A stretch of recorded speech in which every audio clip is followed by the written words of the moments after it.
everyone, a very warm welcome back to the MEC-TEC garage. And as you can see, we've had a move around and we've got the old Puma back in the garage. Now I really want to get this finished because obviously it's another project that I can tick off the list. We've basically got the bike finished now, the Ninja. We finished the MX-5 a little while ago, so I want to start getting a few things sorted out and finished so we can actually get a bit of room back and not have so many bits and pieces and parts everywhere. So there's not a lot stopping this from being MOT'd now. I've got to paint the seal, which we did the repair on in the last video. I've got to change the windscreen, and whilst the windscreen's out I need to repair along the top edge of the roof. There's a couple of little rust blisters that have just started up there. So I will show you what I've got. I've actually bought a kit to cut this windscreen out because it's a bonded windscreen. So we need to get that cut out. Once that's out, then obviously we can just address the rust along the top edge of the roof and any other little bits that need sorting out around it. Get it all cleaned up, ready for a new windscreen to go in, which will obviously be professionally fitted by a fitter who has all the right glue and done and everything to put it on with and all that sort of thing. So without further ado, let's crack on, see if we can get this windscreen out. Rightio, this is the kit that I have bought. It's only a basic kit obviously for DIYers like me. So I've got in there a 7-piece kit, which is that there. So you've got a trim tool for taking off any trims inside. You've got this sharp prong tool, which I believe is used to push the wire through, because we've got a rid of steel wire in here, which obviously then you poke that through with this and then you attach it to these handles, and obviously you can pull it like a cheese wire to obviously cut the sealer. You've got this cutting tool here, which is like a double pronged sort of jobby, and then you've got the one that I'm probably going to be using most, which is this bladed tool, which has got the blade on the end of it there, and it's got that handle, extra handle, and the cord that you can pull to obviously put pressure on it to pull it around the screen to cut the sealer. So that's pretty cool. So yeah, we've got a nice little kit there. I'm hoping it's going to do the job. Now this obviously screen is already cracked, as you probably know from previous episodes. Unfortunately, when I lifted the bonnet up after the accident, it went through the windscreen. And this windscreen had already had it, to be fair anyway, because if you look around the edges there, you can see it's got all delamination around the edges. It has been changed previously quite a few years ago by the insurance company when I had it done, and obviously it wasn't the best quality screen in the world, so that is why it started delaminating after obviously a lot less time than what the factory one would have done. So I need to get I actually got all the trims off inside already. You can see the 2 trims on the front passenger seat there. Now the reason I took those off is because you can see inside here there are 4 connections, because on the Puma you can get, or they did have an option of a heated front screen, which this one has got because it's a Millennium. It's got it. So you've got an earthing strap there and you've got a power strap down there, or plug down there, same on both sides, which obviously you have to unplug to get the screen out. So I've got those trims off. They just literally popped off on 3 clips each. Got those plugs unplugged. So now we are ready, hopefully, to start cutting this out with any luck. So I'll get you set up on a tripod and we will go from there. Rightio, as you can see there now, I've got these tabs for the heated screen taped up on the inside so I don't catch them. Not that it matters, obviously the screen's already broken, but I just didn't want any resistance when I'm trying to run the blade through. I've also got some masking tape up the A-pillars and along the front edge of the roof. Now that's not technically necessary, and also around the wings here, but obviously because I haven't taken a screen out before with these tools, I didn't want to obviously scratch anything, so I thought I'd just put that on there as a little precaution. Hopefully that will aid things. So I'm just going to spend a bit of time now trying to obviously get my head around the best way to get this cut out, and hopefully we'll be able to get it cut out without too much bother. Let's carry on.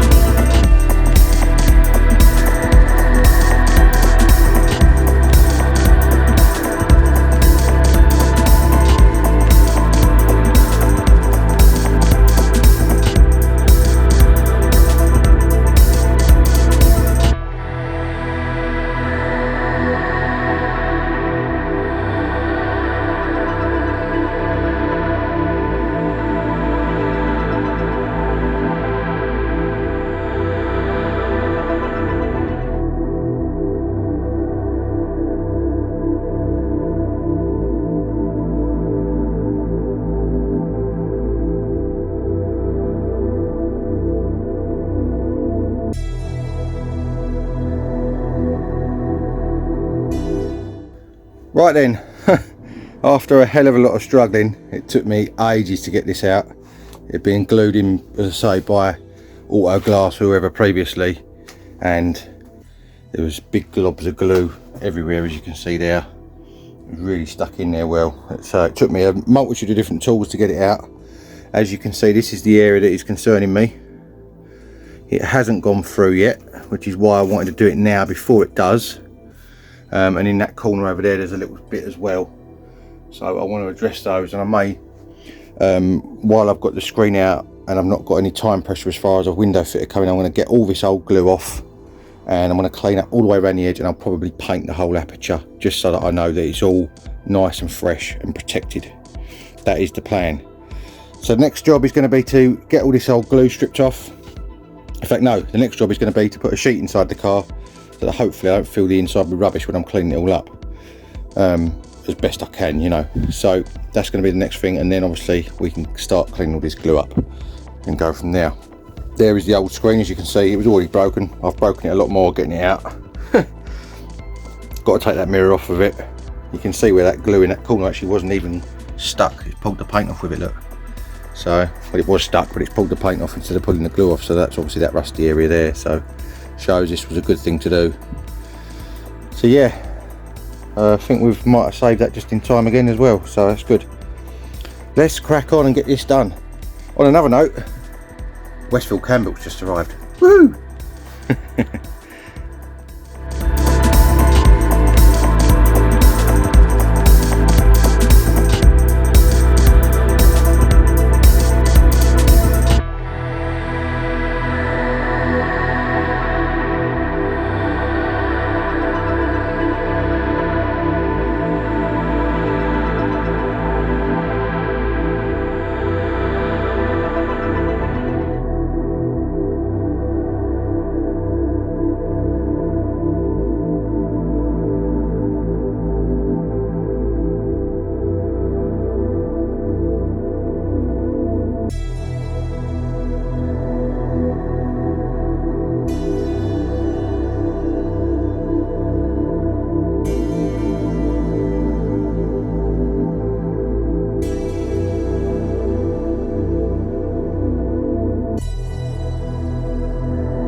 Right, as you would have seen from that bit of time lapse there, we've now got the whole entire screen aperture rubbed back and prepped. All the old sealer is gone, all the old primer, majority of the black primer is gone from where they put the screen in the previous time. Now, as you can see up the sides here, there is quite a lot of little sort of spidering in the metal, so I'm going to run the neutral rust right the way along that side. You can see we've got a little pinhole here we've got to weld in, and actually it's the same on the other side. The bottom is all fine, that's all clean, but we've got on this side again sort of spidering in the metal where it looks like where they've run the blade up it when they've cut the screen out before. You must have rubbed the paint off there, and it's obviously started to rust. You can see a little pinhole in that corner there as well, which we're going to need to try and weld up if we can, and hopefully not blow holes everywhere. So the next thing I'm going to do is try and find some sheets of thin wood, MDF or something, that I can poke in between that roof and the headliner, because I don't fancy burning holes in my headliner. So I'm going to find something to go in there, and hopefully if we turn the welder right down we might be able to just weld those two little holes in, because they are very small. Well, this side in particular is very small, the other side's a bit bigger. I'm hoping we might get away with just welding it in rather than to put any metal in there. I'll come back to you when I've got some wood sorted out. Right, this is what I've come up with for this side at least. I've got a piece of plywood across the whole screen tucked up underneath the headliner, and that wouldn't fit right in this corner because of the shape, so I've actually got a rubber foot mat which fits right in the shape in that corner there, and that will hopefully stop any sparks going where they shouldn't do.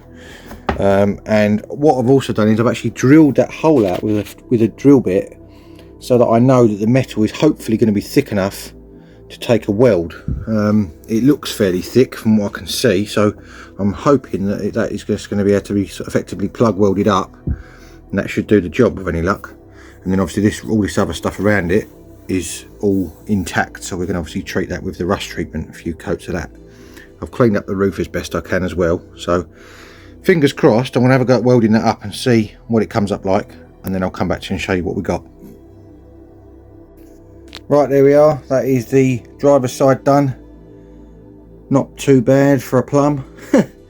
So there was a hole about here, I think it was. It did get a little bit bigger when I started welding, but it got to solid metal fairly quickly. And also I did this bit on the base as well, because there was a double skin bit there which had a little bit of a hole in it, only on the top skin. So I've just welded that hole in there as well and ground it nice and flat. So that should be lovely jubbly. I'm going to cover this in neutral rust now, along with all down this side as well, to make sure that it's all covered, and then I can get over there and start work on that corner. Let's carry on. Right, there we are. That is the passenger side now done. As you can see there, the hole is all welded up. I had no problem with that side at all. It was pretty solid apart from the little hole, so that was good. It's cleaned up nicely. I've got rust, cure rust all the way around now. As you can see there, I had to grind a little patch off for the earth on the weld, but that was a clean bit of metal. So now it's going to be the job of masking it all up, which takes an age, as you probably expect, and then we can start getting some etch primer on this and some yellow paint. So that should be lovely jubbly. Let's carry on.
There we go. As you would have seen from that bit of time lapse there, we're all masked up, and I've got the first coat, only a very light coat admittedly, but the first coat of etch primer on there.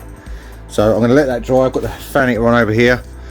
Let that dry off for 10 minutes or so, and then we'll get another coat of etch primer on, and then we can get some yellow on. Lovely jubbly. Let's crack on.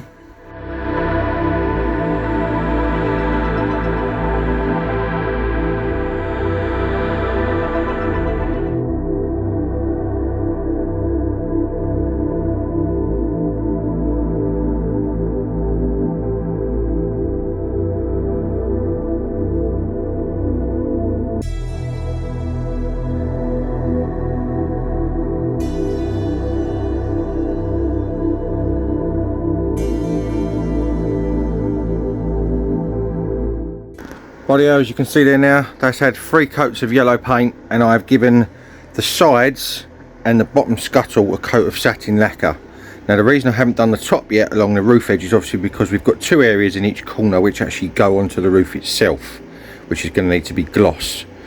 So I'm going to let this dry. It is pretty much dry now anyway. Let it go off, and we're going to unmask the roof. I'm going to then get the machine polisher out and polish the front section of the roof so it's the best colour it can be, because obviously this is really, you can see the colour difference, it's really faded. So you're going to see these corners repaired, but there's not much I can do about that, because obviously barring painting the whole roof, which I'm not really capable of in this garage, it's got to be what it's got to be. So I'm going to get the roof unmasked. I'm going to run the machine polisher over it with some compound, get the paintwork on the roof as best as it possibly can be on just this front section for now, so we've got something to blend into, and then we'll remask these 2 corner areas and probably give them a little fade out of yellow over the roof corners, so we can try and blend it in then with some lacquer. Now I know it's not going to blend in, it's going to be seeable, but obviously I just want to get it the best it can be.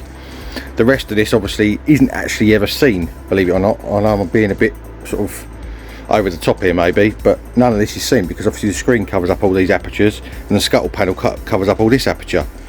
But while I was there I thought, well, I might as well make it all look pretty and nice and the best it can be, and this was satin finished before anyway, it wasn't shiny, so that's why I've done that. So I'm going to get this unmasked on top, we'll get the polisher out and go from there. Let's crack on.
Rightio, as you can see from that bit of film there, the roof is now in base coat only, and I've actually jumped down to finish this seal repair that we started months ago.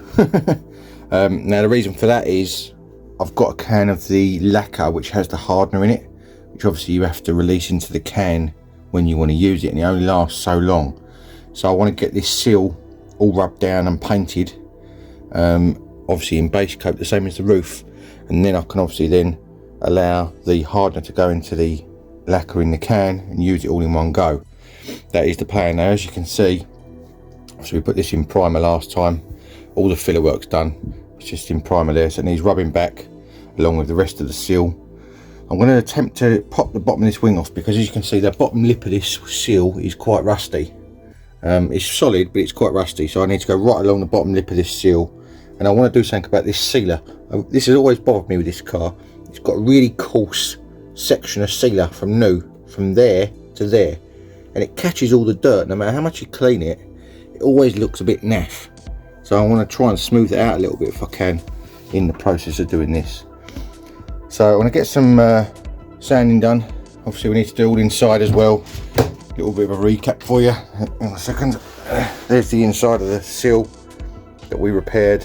Obviously the panel went right in there. It's just got primer over it at the moment, so need to get that rubbed down as well. Get the last little remnants of the foam that was holding the kick plate on in there off, and then we can obviously get that all painted as well.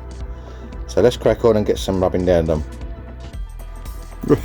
Right, things have escalated somewhat. I've now got the wheel off, the arch liner back out, the washer bottle back out, and I've now got enough room to move the bottom of this wing out to be able to get into here to sort out the corrosion that's in here. Now I could have left it, but if you know me by now, I like to do things as best as I can, and leaving that in there kind of wasn't an option. So I've kind of undone some of the work that I've already done. Now I knew that it was a little bit rusty in there before, and I did put the wing over it thinking I'll come back to that, but I didn't realise how bad it was. So it's not horrendous, but it's just wants obviously cleaning back with a wire brush as best as possible and treating, and then obviously we can put some yellow paint back over it again, and hopefully that will keep it protected, and the old rust converter stuff will hopefully do its magic with any luck. So I'm going to get that rubbed back with a wire brush in a grinder along this lip, probably go all the way along doing that because there's flaky paint all the way along it, and we'll use a DA on the main section and go from there. Let's carry on.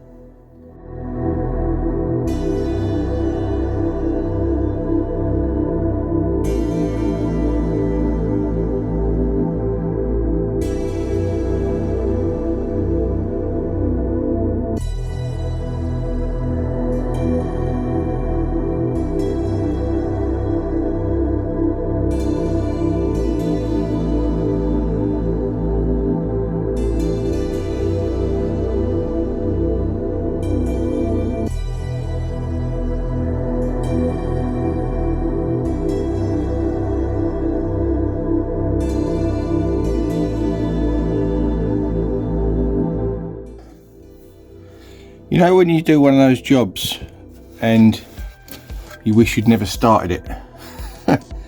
This is one of those jobs. Now, I started off at this end, as you would have seen from the time lapse there. A little bit of surface corrosion, nothing major. A few scabby bits here and there, no problem at all. Carried on going along. Got a little few scabs, no problem. Little few scabs again. And I came to that. I was like, oh, wasn't expecting there to be a hole there. But it was right below where we did the previous repair, so I thought, oh, maybe the water's been running down inside and it's rotted that little bit out. So I carried on going, and I got to this. I thought, okay, still underneath that repair, a little bit on the lip, nothing too major. Carried on going, and then I came to a nice clean bit, no problem at all. I thought, okay, no problem, just have to do a couple of little patches in there. I wasn't expecting to do. Now I've got to the back.